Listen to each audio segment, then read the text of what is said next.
So I'm going to teach a style of breathing called ocean breathing. And it's called ocean breathing because it creates this sound in the back of your throat that sounds a little bit like the waves of an ocean.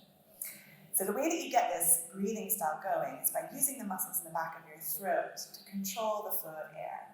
And the reason you would do this is because it creates this really nice long inhale and exhale.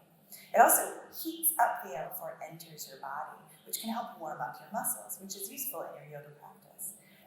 So imagine that you're fogging up a mirror, or you're fogging up your sunglasses to clean them. So like your hand in front of your face. Inhale. So it's those muscles, but with your mouth closed. We'll try it on the inhale. So we'll try it again, but with our mouths closed.